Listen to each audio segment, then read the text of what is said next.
folks, I'm the Bald Guy, and these are Bald Guy Basics.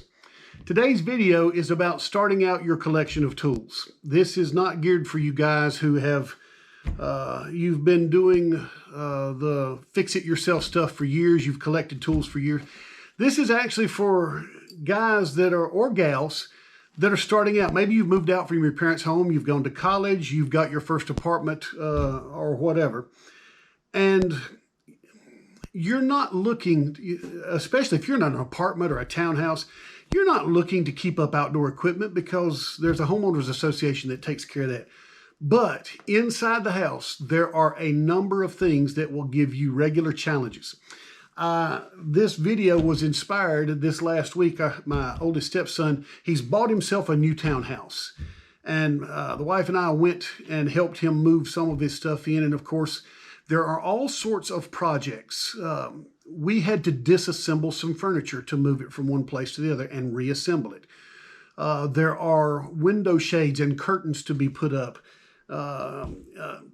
things to be installed. And thinking about what kind of things he will need grew out of me grabbing a bag of tools. Now, you can't see here, and I'm hesitant to show you because I'm not the cleanest person in the world, so I've got kind of a mess here. And I've got a compact place.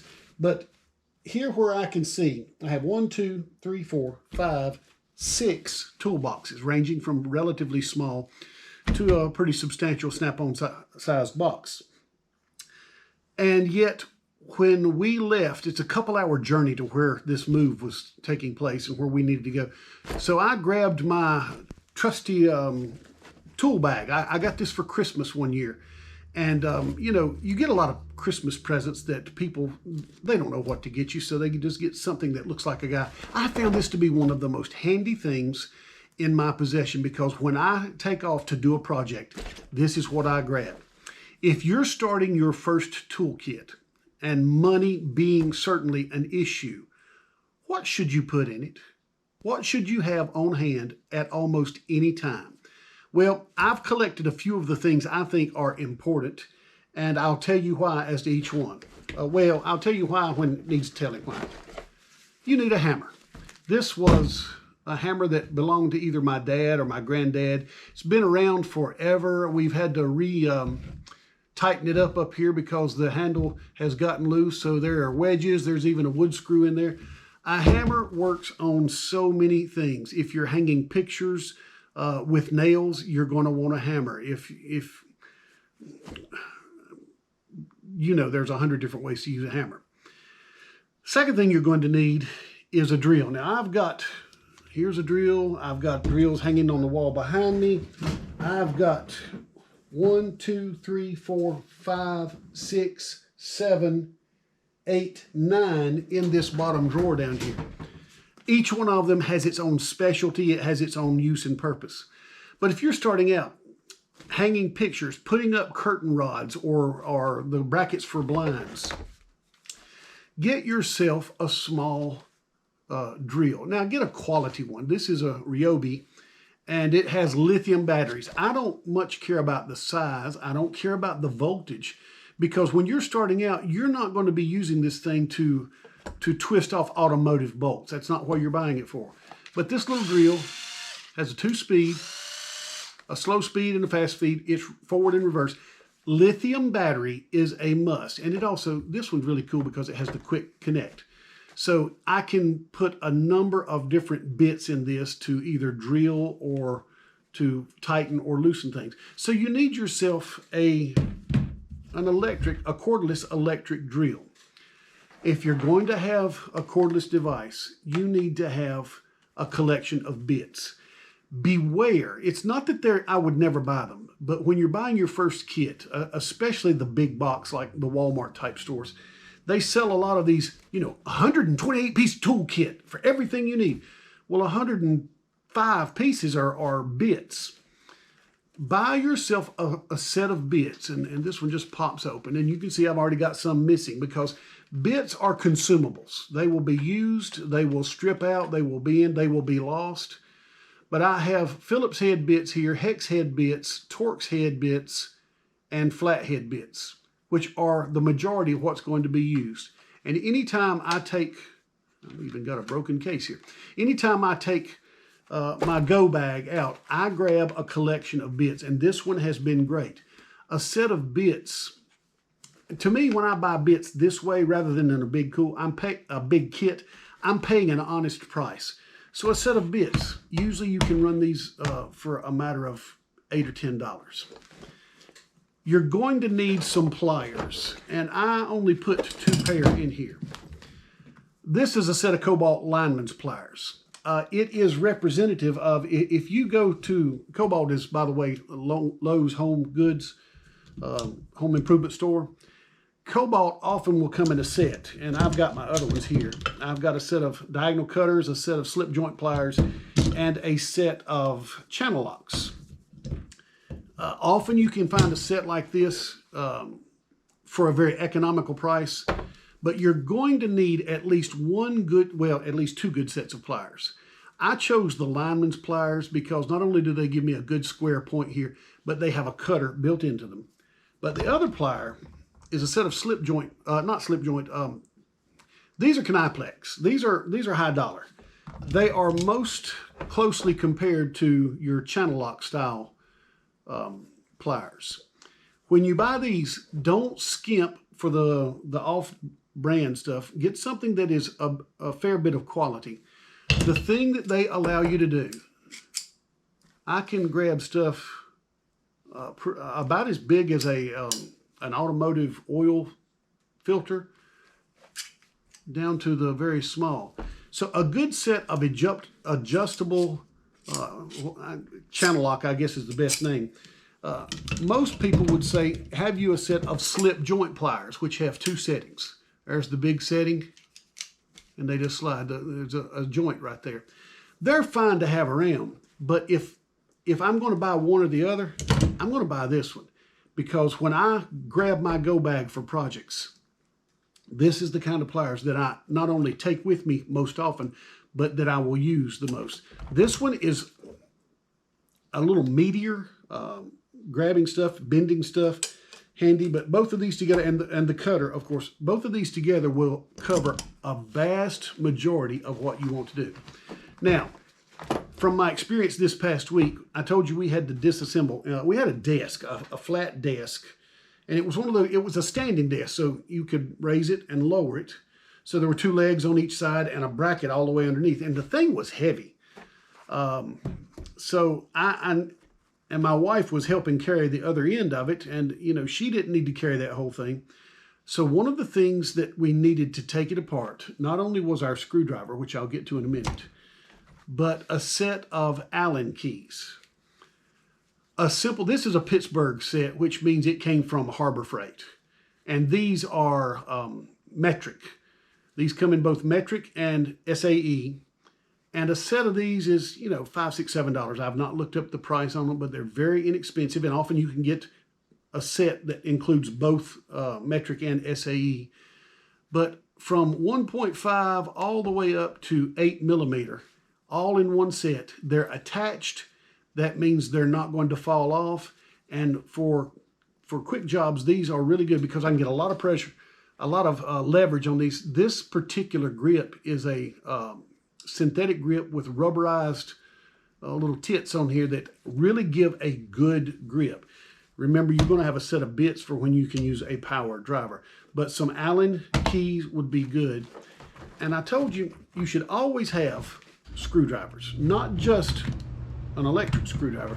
You need a manual screwdriver. Now, if I were to bring the camera over here and look down in my box, I have 2 drawers in this box of screwdrivers.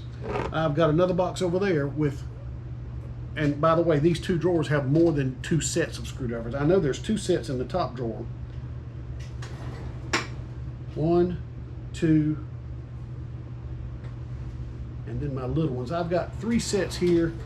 I've got parts of 2 sets over there. But you're not going to want to spend that kind of money starting out. When you're starting out, this is a thing that has been around forever. It is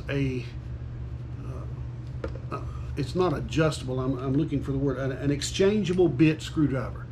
So I have a bit that fits down into the handle. I've got a thick flat head on one side and a fairly thick Phillips head on the other. Then the handle comes out, goes back in. I have a thin flat head, a thin Phillips head. In terms of your manual screwdriver, this is going to cover 95% of your needs. There is very little that you would need starting out that this will not do for you. I don't know what they call it. This is a True Value, came from True Value Hardware. It's called a 4-in-1 screwdriver. These things can be picked up for $5, and it will replace an entire set that may cost $25 and do 95% of what that set would do. The other thing that I think you're going to need starting out, and this has to do with assembling things, and I'm not promoting this brand. This happens to be a Craftsman, but this is a small socket set. This particular socket set goes down to 5/32. It goes up to a 1/2 inch. In terms of assembling products, you know, so much of the things that we buy today are the IKEA type things that need some assembly. And a little item like this is of immense value. Now, I don't know what this kit costs. The bag, probably, I don't know, $12, $15. A little socket set like this, you're talking about an item that's, again, $12 to $15.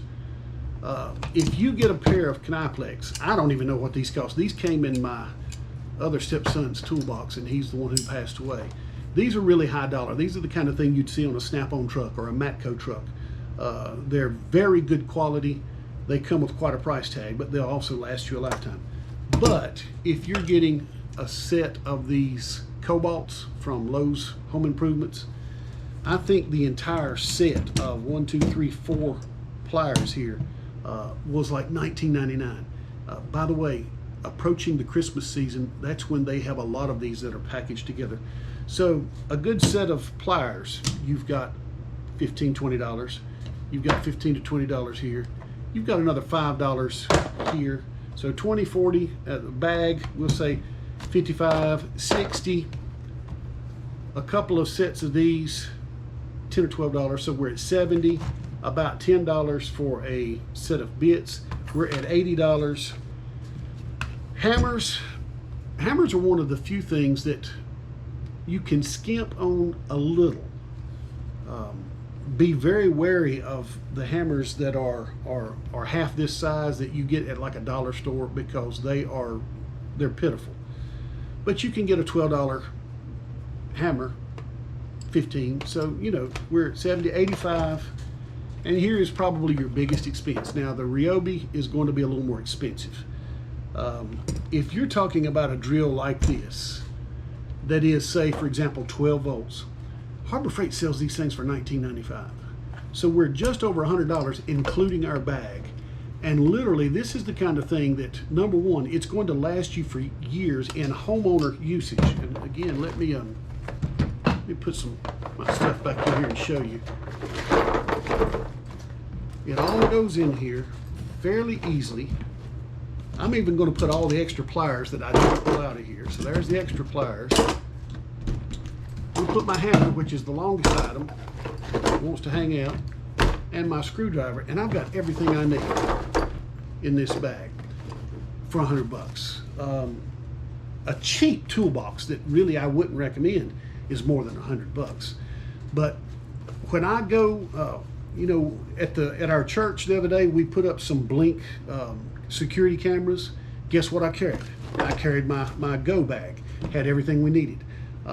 When somebody calls me, hey, could you come over and help with this, especially those minor household style jobs, mounting pictures, putting up curtain rods and blinds,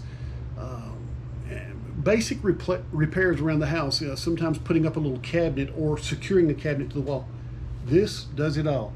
The only other thing I would recommend that I didn't put in here is a cheap set of drill bits.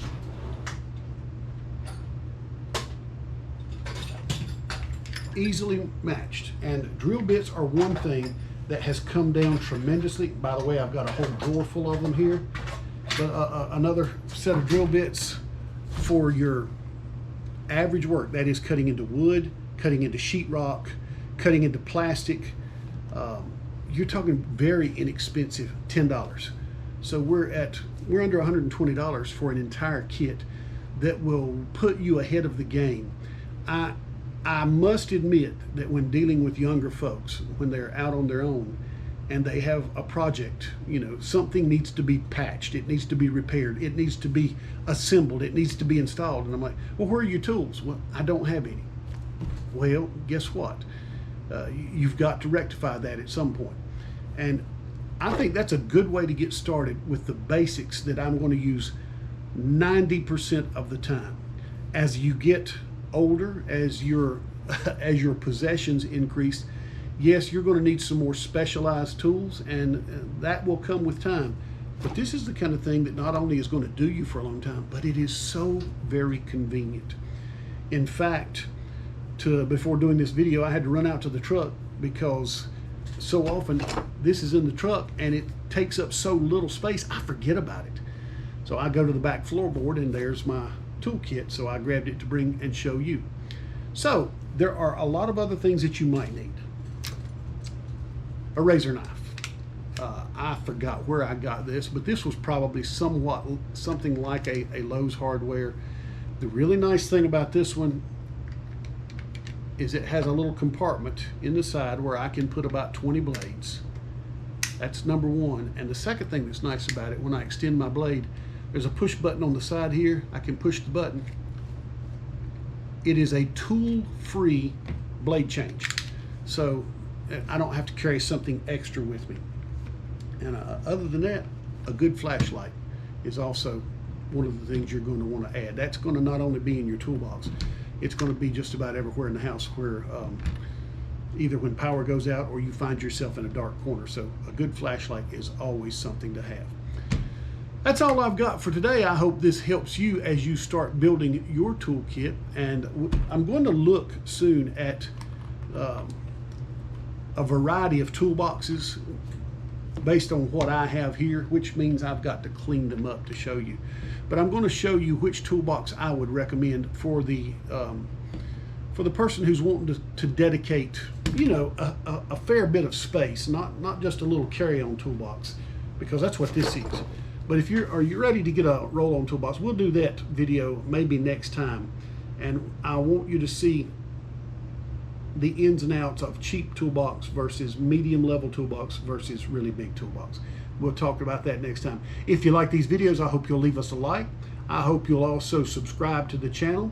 You can also go over to our Facebook channel, which is Facebook.com/Bald Guy Basics. So you can find me there, but this is where the newest videos show up first. It's good to have you with us, and we look forward to seeing you on the next video.